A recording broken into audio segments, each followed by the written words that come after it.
একজন নিম্নমানের জান্নাতি, মানে সবচেয়ে শেষের দিকে যারা জান্নাতে যাবে, তাদের সাথেই দুজন করে হুরুন আইন, আহাল পরিবার তো আছেই, গিলমান পানপাত্র নিয়ে চারপাশে ঘোরাফেরা করো।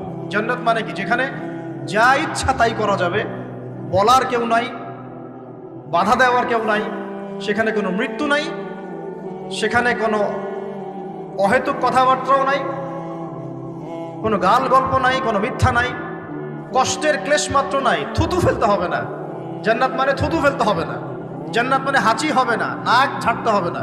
জান্নাত মানে ইস্তেঞ্জা, পেশাব পায়খানা করার টেনশন নাই।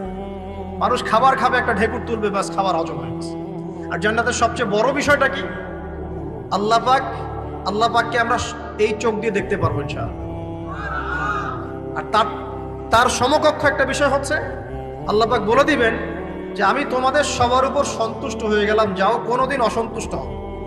ব্যাস, দ্যাটস অল। এখন আপনি যত কিছুই করেন এই বস্তুবাদী জীবনে, মনে একটা ভয়